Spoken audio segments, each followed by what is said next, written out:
sekali dari SMP Negeri 1 Jatirogo yang akan menjadi host pada episode kali ini.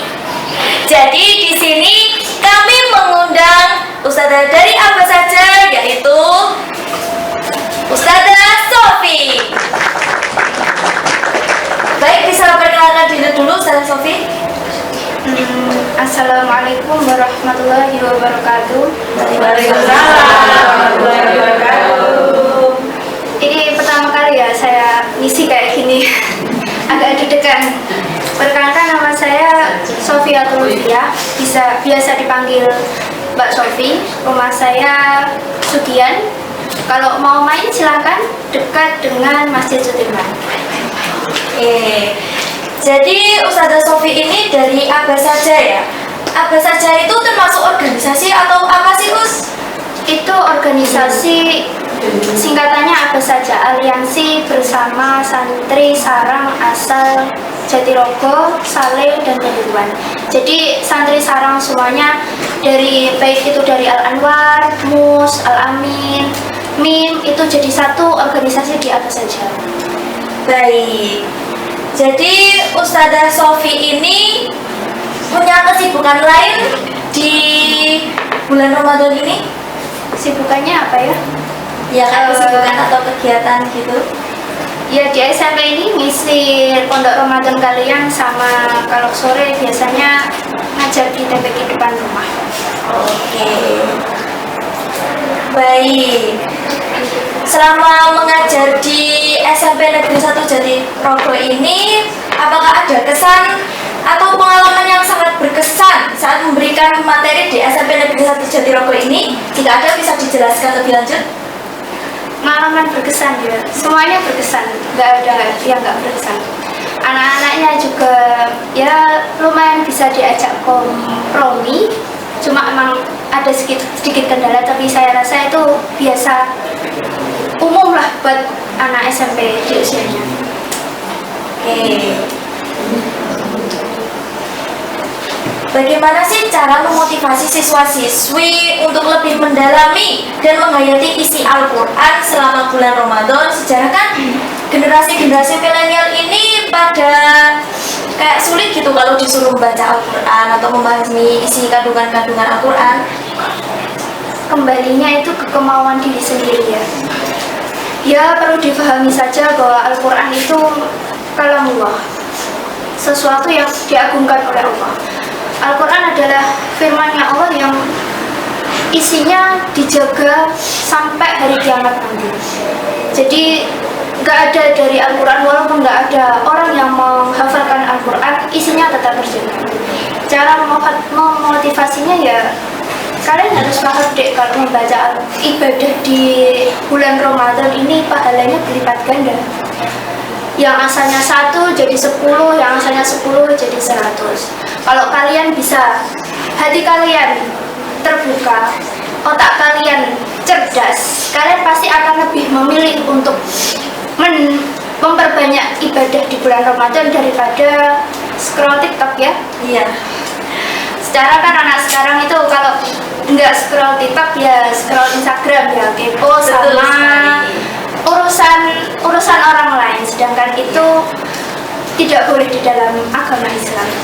Daripada waktu kita terbuang sia-sia, lebih baik kita manfaatkan untuk hal yang bermanfaat. Salah satunya adalah membaca Al-Quran. Lagi pula kan membaca Al-Quran itu nggak terlalu sulit ya dek ya, cuma cukup sebentar saja kamu sudah bisa mendapatkan pahala yang besar. Andaikan kamu mau menyempatkan waktumu untuk membaca Al-Quran, pasti bisa. Oke, dengar tuh teman-teman, kalian jangan scroll TikTok terus. Kalian juga harus membaca Al-Quran meskipun 1 ayat di rumah. Oke, Ustadzah Sofi, apakah terdapat tantangan atau hambatan yang dihadapi dalam memberikan materi siswa-siswi di SMP Negeri 1 Jatirogo ini? Tantangannya apa deh? Kalian rame. Sebenarnya itu kalau boleh jujur ya, maaf ya semuanya, itu mengganggu konsentrasi dari kandung materi. Cuma itu saja, selebihnya saya rasa sudah cukup memuaskan dari pihak SMP. Baik, jangan rame teman-teman. Kasihan ustazanya yang ada di depan. Harus menghargai loh ya.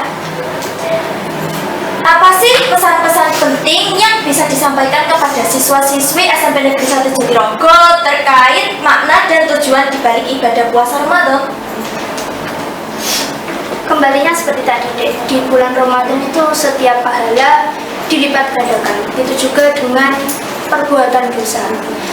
Jadi selama bulan Ramadan ini kan terjadi cuma 1 tahun sekali ya. Dan umur itu kan tidak ada yang tahu kita bisa kembali ke bulan Ramadan yang akan datang atau kita hanya berhenti sampai di Ramadan tahun ini kan kita tidak pernah tahu. Jadi selama kita masih bisa menemui Ramadan berikutnya, kita manfaatkan dengan mengoptimalkan ibadah sebaik mungkin. Waktu yang ada kita gunakan untuk beribadah. Beribadah itu kan nggak harus tentang membaca Al-Quran, tidak harus tentang sholat, kan tidak. Kalian berbuat baik di bulan Ramadan itu juga dihitung ibadah. Kalian bersedekah di bulan Ramadan itu juga ibadah. Apapun hal kebaikan yang kalian lakukan di bulan Ramadan itu termasuk dengan ibadah. Jadi banyak sekali ibadah-ibadah yang bisa kita lakukan di bulan Ramadan. Asal hati kalian mau, kalian pasti bisa melakukannya. Oke. Baik, yang terakhir, apa saja sih hikmah yang Ustazah Sofi rasakan pada Ramadan tahun ini, serta apa tujuan pada Ramadan berikutnya? Hikmah yang bisa didapatkan tahun ini, gitu ya? Iya. Hikmahnya bisa bertemu dengan kalian, bisa bertemu dengan kalian, bisa belajar bareng sama kalian, itu sebuah keistimewaan ya sebenarnya. Sebagai seorang santri bisa menyampaikan ilmu itu suatu keajaiban, karena nggak semua santri itu bisa diberikan kesempatan oleh Allah untuk menyampaikan ilmunya, itu tidak semuanya. Jadi di sini kami tim Apa Saja diberikan kesempatan untuk menyampaikan ilmu, kami sangat berterima kasih, karena dengan begitu waktu kami di rumah juga nggak sia-sia, liburan kami nggak sia-sia kan ya Dek ya, bisa menemani kalian belajar, itu kan juga suatu ibadah mungkin. Benar sekali. Tujuannya apa di Ramadan berikutnya? Seperti meningkatkan ibadah atau tujuan di Ramadan berikutnya itu sama kayak tujuan hidup saya di kemudian hari gitu ya. ya? Tujuannya bisa lebih banyak beribadah. Pastinya itu ya Dek, bisa bertemu dengan Ramadan berikutnya itu sudah sebuah kenikmatan tersendiri bagi kami, kita semua umat Islam, karena kan ya ibadah di bulan Ramadan itu kan pahalanya berlipat ganda, bisa bertemu ya. Alhamdulillah. Baik, Ustazah Sofi, cukup sekian yang bisa saya tanyakan. Mungkin ada beberapa pertanyaan namun sudah tidak cukup waktunya.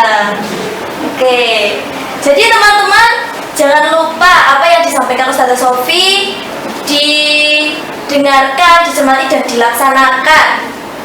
Baik, demikian podcast untuk hari ini. Jangan lupa like, subscribe, and comment. Terima kasih. Wassalamualaikum warahmatullahi wabarakatuh.